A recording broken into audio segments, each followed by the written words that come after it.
नमस्कार दोस्तों, मेरा नाम है अतुल श्रीवास्तव और आपका स्वागत है मेरे YouTube चैनल पे। अगर अभी तक आपने हमारे चैनल को सब्सक्राइब नहीं किया है तो प्लीज़ सब्सक्राइब करिए। आज की वीडियो में हम बात करने वाले हैं हम अपने पैसे को ग्रो कैसे करें। ग्रो करना तो सब लोग चाहते हैं, सबके अलग अलग मेथड्स होते हैं। नॉर्मली जब हम लोगों को सैलरी और अपने काम मतलब अपना बिजनेस या अपना खुद का स्टार्टअप जब इसकी दो कैटेगरी में डिवाइड करते हैं तो नॉर्मली एक अपना काम करने वाले, फ्रीलांसिंग करने वाले, वो एक अलग तरीके के लोग हो जाते हैं, उनकी प्लानिंग थोड़ी सी अलग होती है। दूसरे वो लोग जो सैलरी से अपनी चीज़ें चला रहे हैं, जो जिनका मेन इनकम का तरीका है सैलरी और उससे एक फिक्स अमाउंट आता है, वो उससे अपनी ज़िंदगी चला रहे हैं। आज के वीडियो में हम बात करने वाले हैं सैलरी लोगों की कि अगर आप एक सैलरी इनकम वाले पर्सन हैं तो आपको क्या करना चाहिए, किस तरीके से अपने वेल्थ को ग्रो करना चाहिए। और ये प्रॉब्लम केवल एक एज ग्रुप के लिए नहीं है। हो सकता है आपने अपनी जॉब अभी भी स्टार्ट की हो या आपको जॉब करते हुए 5 साल 10 साल हो गए हो। आप किसी से भी पूछिए, जो भी आपके सर्कल में लोग होंगे, जो जान पहचान के लोग होंगे, जब उनसे आप बात करेंगे तो उनकी एक ही प्रॉब्लम होती है। जब उनकी सैलरी 15,000 रुपये 20,000 रुपये थी तभी भी कोई सेविंग, कोई भी इन्वेस्टमेंट नहीं होती थी, वेल्थ क्रिएट नहीं होता था। दूसरा, अब किसी की सैलरी 25,000 50,000 रुपये हो गई, किसी की सैलरी 1 लाख रुपये 1.5 लाख रुपये हो गई, या कई सारे लोग 2 लाख 2.5 लाख रुपए के महीने के कमा रहे हैं, उसके बाद भी वेल्थ क्रिएट नहीं कर पा रहे हैं, वो पैसे बड़े नहीं बना पा रहे हैं। प्रॉब्लम कहाँ पर है, चीजें कहां पर फंसी हुई है? और ये मैं आपको अपने एक्सपीरियंस से बताऊंगा कि सैलरी आना इंपॉर्टेंट नहीं है, सैलरी को बचाना केवल इंपॉर्टेंट नहीं है। कुछ छोटी छोटी चीजें होती हैं जो हमें अपने वेल्थ को ग्रो करने में हेल्प करती है। इस वीडियो को हम लोग लास्ट तक देखेंगे और ये समझेंगे कौन कौन से वो पार्ट्स हैं, कौन कौन सी वो चीजें हैं जो हमें वेल्थ क्रिएशन से रोकती हैं। मैंने कहाँ पर गलतियां करी, मैंने कहाँ पर चीजें इंप्रूव करी, मैंने कौन कौन से स्टेप्स लिए, इसके बारे में बात करेंगे। और स्पेसिफिकली अगर आप सैलरीड एम्प्लॉय हैं, आपके लिए ये वीडियो खास होने वाला है। दोस्तों, पहली एक चीज जो मैं आपको बताने वाला हूं बहुत ही बेसिक सी चीज है, इससे आपकी जिंदगी में बहुत ज्यादा फर्क नहीं पड़ने वाला है, लेकिन ये बहुत क्रूशल है, बहुत इंपॉर्टेंट है। नॉर्मली आपकी सैलरी कुछ भी एक अमाउंट होगी, 10,000 रुपए, 50,000 रुपए, 1 लाख रुपए। अब 1 लाख रुपए आपकी सैलरी 1 तारीख को, 7 तारीख को, जिस दिन भी क्रेडिट होती है आपके अकाउंट में, उस दिन पूरी की पूरी सैलरी तो खर्च नहीं हो जाती। वो सैलरी आती है आपके अकाउंट में, आप 2-3 दिन बाद कोई एक EMI जाने वाली है, वो जाती है, फिर आपको घर का रेंट देना होता है। कहने का मतलब यह है कि आपकी सैलरी जिस डेट को आती है और महीने के आखिरी तक में वो धीरे धीरे रिड्यूस होती है। आज आपके अकाउंट में 1 लाख रुपए पड़े हैं, 15 तारीख को प्रोबेबली 30,000 रुपए पड़े होंगे और 30 तारीख को प्रोबेबली केवल 5,000 रुपए पड़े होंगे। अब हम करते क्या है कि जब कहीं पर भी हम ज्वाइन करते हैं, किसी कंपनी में ज्वाइन करते हैं, तो हमारा एक सेविंग अकाउंट ओपन कर दिया जाता है उस कंपनी का जिस भी कॉर्पोरेट या जिस भी बैंक के साथ पार्टनरशिप है। या कई बार ऐसा होता है कि आपके पास जो अकाउंट है उसी सेविंग अकाउंट को सैलरी अकाउंट में कन्वर्ट कर दिया जाता है, आपकी सैलरी उसमें आने लगती है। नॉर्मली बैंक कौन से होते हैं? बड़े बैंक्स होते हैं, ICICI, HDFC, SBI, मतलब कुछ बड़े बैंक ही होंगे ज्यादातर केसेस में। और आपकी जब सैलरी उसमें आती है, आपको उसमें इंटरेस्ट कितना मिलता है? 2%, 2.5%, 3% में भी। इन्फ्लेशन कितना है? इन्फ्लेशन है 6%, 7%। अभी आप ये सोचो कि जब आपकी सैलरी आ रही है उस दिन 1 लाख रुपए उस आपके अकाउंट में पड़े हुए हैं, महीने के आखिरी में 5,000, 10,000, कई बार हो सकता है 0 पड़े हो, लेकिन वो पैसे धीरे धीरे रिड्यूस हो रहे हैं ना, तो हर दिन कुछ पैसे आपके अकाउंट में पड़े हुए हैं, उस पैसे पर आपको इंटरेस्ट मिल रहा है 2%, 2.5%, 3%, जो इन्फ्लेशन को भी बीट नहीं कर पा रहा है। अभी हम लोग इन्वेस्टमेंट में नहीं जा रहे हैं, अभी हम लोग सेविंग में नहीं जा रहे हैं, अभी हम उन चीजों में जा ही नहीं रहे हैं। और मैं ये कह भी रहा हूं कि ये बहुत ज्यादा फर्क नहीं देगा, लेकिन आपके मेंटल सेटअप में, आपकी मेंटालिटी में बहुत ज्यादा फर्क देगा। वेल्थ क्रिएशन का माइंडसेट कैसा होता है और सैलरीड एक्सपेंसेस कि कुछ पैसे आए, कहां कहां पैसे जाने हैं, इनका माइंडसेट कैसे होता है, इसमें डिफरेंस आपको समझ में आएगा। कैसे आप इसको नेविगेट करते हैं, कैसे चीजों को सही करते हैं। तो अब सोल्यूशन क्या है? मतलब मेरे अकाउंट में पैसे आ रहे हैं और बैंक तो 2% 3% ही दे रही है ना, क्या करें? अब आपको यहां पर क्या करना है, कई सारे ऐसे बैंक्स हैं जो ज्यादा इंटरेस्ट पे करते हैं, लेकिन वो लेस नोन बैंक है, कम जानने वाले बैंक है। जैसे IDFC फर्स्ट बैंक है, AU स्मॉल फाइनेंस बैंक है।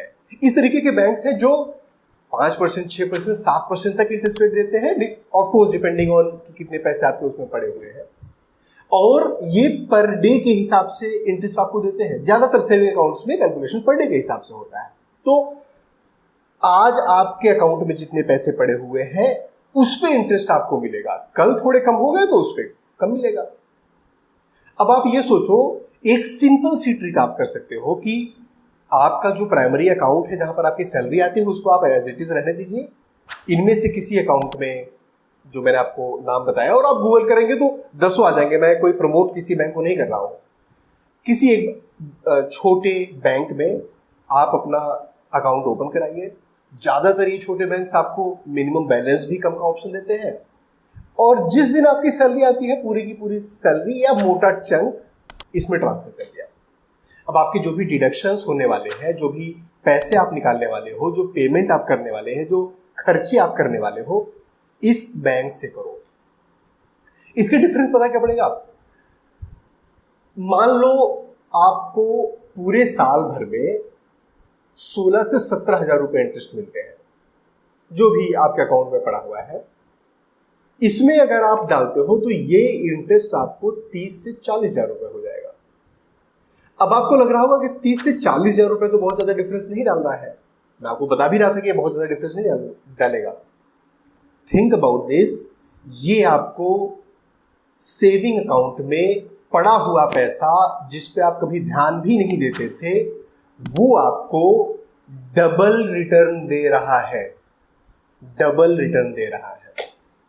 This is wealth creation mindset. यही माइंडसेट, इसी तरीके का एनालिसिस आपको अपने दिमाग में डालने की जरूरत है, आपको अपने बॉडी में, अपने शरीर में, मसल्स मेमोरी में डालने की जरूरत है, इनकलकेट करने की जरूरत है। एक चीज में ध्यान देने वाली बात है कि जब भी आप अपना सेकेंडरी बैंक अकाउंट ओपन करते हैं जो हाई इंटरेस्ट रेट आपको पे कर रहे हैं, they should be proper bank, not NBFCs। क्योंकि RBI की गाइडलाइन ये कहती है कि सेविंग अकाउंट में जो आपके पैसे होते हैं उस पर RBI इंश्योरेंस देता है कि कुछ हो गया, बैंक बंद हो गई, कोई भी चीज ऐसी हो गई, कोई प्राकृतिक आपदा आ गई, तो RBI आपको इंश्योर करता है कि उसमें जो पैसे पड़े हुए हैं एक सर्टेन लिमिट तक वो आपको देगी, वापस देगी। उसकी गारंटी लेती है बेसिकली कि अगर बैंक डूब भी गया तो इतने पैसे तक तो मैं आपका हम भरपाई कर देंगे। लेकिन अगर आप NBFCs में करते हैं तो थोड़ा सा रिस्क ज्यादा है। हालांकि आजकल बहुत सारे NBFCs भी बंद नहीं होते हैं, लेकिन हमें RBI की गाइडलाइन के हिसाब से चलना है। अब अगली चीज है फिक्स डिपॉजिट।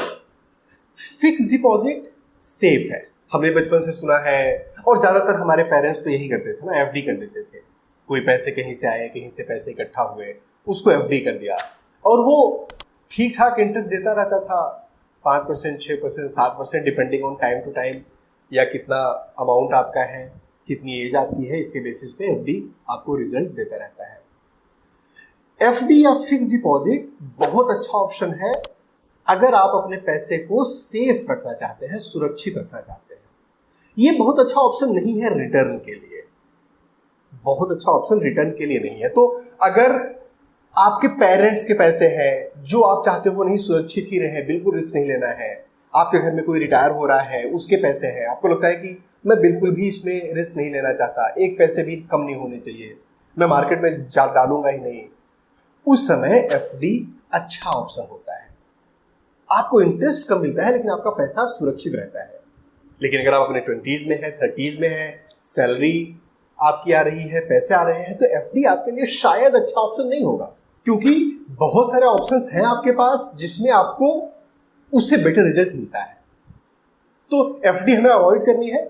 लेकिन मान लो आप इमरजेंसी फंड के लिए पैसे इकट्ठा करना चाहते हैं, मान लो आप 20s में हो, 30s में हो, लेकिन आपको रिस्क लेना ही नहीं है, आप रिस्क लेना ही नहीं चाहते, तो क्या कोई ऐसा तरीका है कि एफडी में पैसे डाले जाए और थोड़ा सा बेटर रिटर्न मिले?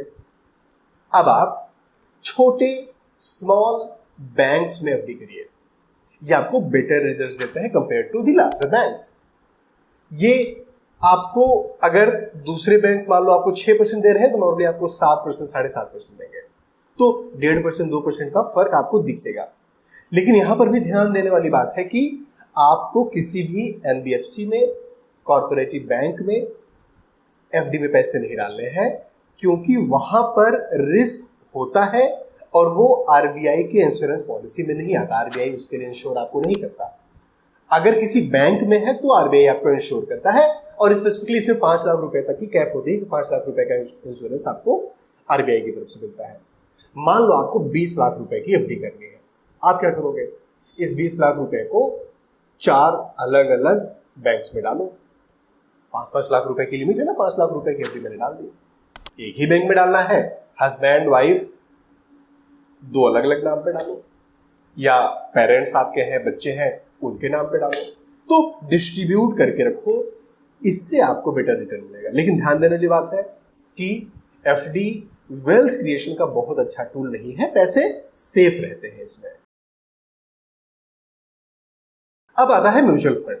Mutual funds are real wealth creators. Mutual funds are real wealth creator. ये आपको बैलेंस देते हैं, बहुत ज्यादा रिस्क नहीं। क्या म्यूचुअल फंड में रिस्क नहीं होता? रिस्क होता है, बहुत ज्यादा रिस्क होता है, बट शेयर्स के इतना वोलेटाइल्स नहीं होते, थोड़ी डाइवर्सिफिकेशन होती है, थोड़ा बेटर रिजल्ट्स देते हैं।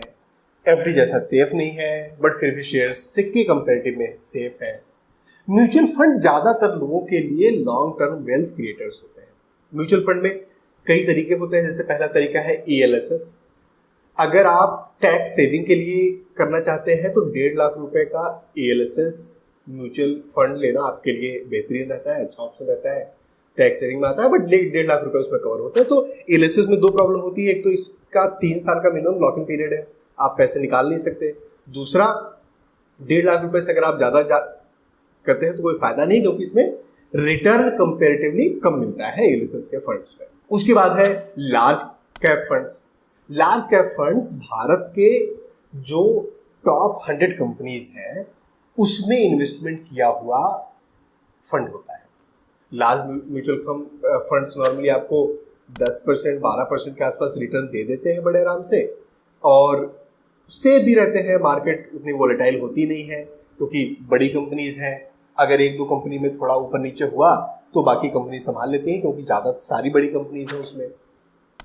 रिस्क कम होता है लेकिन रिटर्न भी इसमें कम होता है। फिर आता है मिड कैप। मिड कैप में लार्ज कैप से थोड़ा सा ज़्यादा रिस्क होता है, रिटर्न भी थोड़ा सा ज़्यादा होता है। तो अगर आप मीडियम रिस्क एपेटाइट के हैं तो आप मिड कैप में डाल सकते हैं।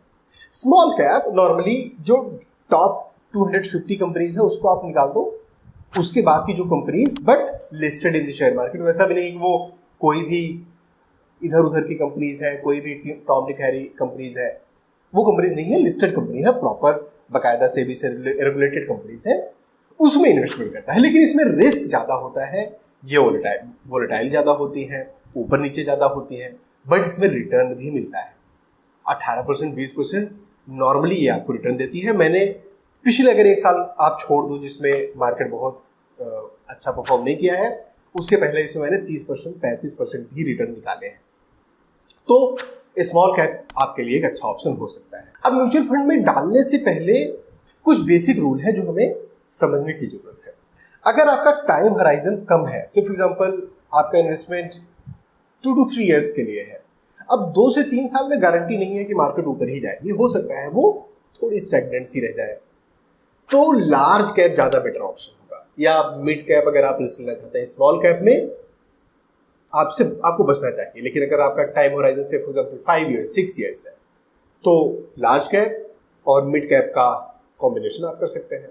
बट अगर आपका टाइम होराइजन जो आप सेविंग कर रहे हैं उसका टाइम होराइजन 5 साल 6 साल से ज़्यादा है, 10 साल 15 साल 20 साल है, तो फिर आप स्मॉल कैप को भी उसमें इंक्लूड कर सकते हैं। साथ ही साथ अपना गोल देखना बहुत जरूरी है, क्योंकि गोल जब तक आप डिफाइन नहीं करेंगे ना, क्योंकि देखो ये बहुत ही फर्जी बात है कि मैं 25,000 रुपये हर महीने डालता रहूंगा और उतनी मेरी सेविंग हो रही है, लेकिन मैं लगातार डाले जा रहा हूं और 40 साल बाद ये 40 करोड़ रुपए हो जाएगा। नहीं होगा भाई 40 साल बाद 40 करोड़। क्यों? बीच में दसों चीजें आएंगी, बतेरी चीजें आएंगी, प्रैक्टिकली पॉसिबल नहीं है। ये एक तरीके का गुल्लक ही तो है, वो गुल्लक आपको तोड़ना पड़ेगा। कभी अपनी शादी है, कभी घर में कोई प्रॉब्लम आ गई, घर में शादी है।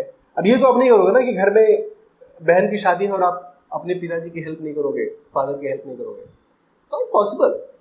गाड़ी नहीं लेनी जी, उबर ओला और केवल इन्हीं से जिंदगी मुफलसी में बीतेंगे ताकि बुढ़ापे में एंजॉय करने से पहले मर जाए। नहीं करोगे ना। तो प्रैक्टिकली ये पॉसिबल नहीं होता कि हम लगातार 40 साल तक पैसे डालते रहे, फिर 40 करोड़ रुपए उसमें से हमें रिटर्न में मिल जाएंगे। कंपाउंडिंग का इफेक्ट जी, कंपाउंडिंग का इफेक्ट। तो क्या इन्वेस्टमेंट नहीं करनी है? करनी है। तरीका सिंपल है, आपके 15, 20, 10, 5 जितने भी गोल डिफाइन कर सकते हो। कुछ गोल तो आप डिफाइन कर सकते हो ना। जैसे मैं अगर अपना एग्जांपल दूं तो मुझे घर है मेरा अपने पास, तो प्रॉब्ली घर के लिए मुझे अब सेविंग नहीं करनी है। गाड़ी है तो गाड़ी के लिए भी अभी सेविंग नहीं करनी है। बट कुछ चीजें मैं डिफाइन कर सकता हूं। मुझे अपने बड़े बेटे के लिए 7-8 साल बाद, 9 साल बाद एक मोटा चंक चाहिए होगा जब वो प्रोफेशनल डिग्री करने जाएगा प्रॉब्ली। फिर छोटे बेटे के लिए भी उसी तरीके से, फिर उनकी शादी होगी उसके लिए भी, फिर मेरा रिटायरमेंट प्लान, और कुछ ऐसा इमरजेंसी में कि बीच में आ गया। तो ये 4-5 चीजें तो मैं डिफाइन कर सकता हूँ, और 4-5 चीजों का मोटा मोटा कितना पैसा और मोटा मोटा कितना टाइम होराइजन होगा उतना तो मैं डिफाइन कर सकता हूँ। तो मैं अपनी इन्वेस्टमेंट भी उसी के हिसाब से डालूंगा। सारा पैसा फ्यूचर में रिटायरमेंट प्लानिंग के लिए डाल दिया, 40 करोड़ रुपए में बैठेंगे बुढ़ापे में जब मुंह पे दांत नहीं और पेट में आंत नहीं करना है, और प्रैक्टिकली आप कर भी नहीं पाओगे। तो कोशिश करो कि जितने गोल्स डिफाइन कर पाते हो वो, साथ ही 2 गोल और ले लो, रैंडम 1 रैंडम 2। उन गोल्स के हिसाब से इन्वेस्टमेंट करना शुरू करो। अब अगर आप केवल 2,000 रुपए बचा पाते हो, इस 2,000 रुपए को ही 400, 500, मे बी 500 जो भी आप डिफाइन, उस तरीके से आपको डिफाइन करना पड़ेगा। आपको टाइम होराइजन पता है, आपको गोल पता है, कैलकुलेटर्स आपको गूगल पे मिल जाते हैं, कैलकुलेट करो, देखो किस तरीके से उसको मैनेज किया जा सकता है। अदरवाइज मैंने कई सारी वीडियोस बनाई है इसमें सिर्फ केवल गोल डिफाइन करने पे, उसे भी आप रेफर कर सकते हो, देख सकते हो। अब सवाल आता है कि हमने गोल तो डिफाइन कर लिया, हमने ये भी डिफाइन कर लिया कि मोटा मोटा कितने पैसे डालने हैं, लेकिन किस म्यूचुअल फंड में पैसे डालें ये कैसे डिफाइन करेंगे? तो इसके लिए भी मैंने डिटेल में वीडियोस बनाई है, बट इसमें आपको ग्लिम्स देता हूं और बहुत ही सटीक फॉर्मूले की जैसे आपके लिए वो काम करेंगे। तो 2-3 चीजें हैं। जैसे मान लो आपको स्मॉल, आपने ये डिसाइड किया कि मुझे यार इतना रिटर्न चाहिए, तो मुझे तो स्मॉल कैप में ही डालते हैं। अब स्मॉल कैप में मैं 5 ईयर में जो सबसे बेटर, सबसे बेस्ट परफॉर्म कर रहे हैं, ऐसे 10 म्यूचुअल फंड करूंगा और उसको नोट करूंगा। फिर 3 साल में जो कंटिन्यूअस 3 साल में जिनका सबसे बेहतर रिजल्ट है, आप ग्रो पे देख सकते हैं, मनी कंट्रोल पे देख सकते हैं, किसी भी एप्लीकेशन पे आपको ये डिटेल्स मिल जाएंगी। 5 साल में किसने सबसे अच्छा परफॉर्म किया है, 10 फंड वो लिखूंगा। 3 साल में किसने सबसे अच्छा परफॉर्म किया है वो लिखूंगा। फिर मे बी 2 ईयर्स या 1 ईयर में सबसे अच्छा परफॉर्म किसने किया है वो लिखूंगा। अब इसमें देखूंगा इन सब में सबसे कॉमन कौन से 5 फंड्स है, या 4 फंड्स है, या 6 फंड्स है, उसको लूंगा। अब मैं इन 3 या 4 या 5 फंड को लेकर देखूंगा ये अपनी कैटेगरी में कैसा परफॉर्म कर रहे हैं। ये इंपॉर्टेंट है। कई बार होता है कि हम लोग केवल रिटर्न के हिसाब से देख लेते हैं। अब आपने देखा कि यार एक फंड में आपको 18% रिटर्न मिल रहा है, दूसरे में आपको 25% रिटर्न मिल रहा है, आपने 25 वाला चूज कर लिया।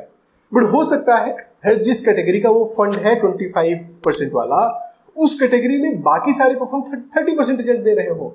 तो इसका मतलब वो रिस्की फंड तो है, उसमें भी आपने बेकार वाला जो कम परफॉर्मेंस है वो चूज कर लिया।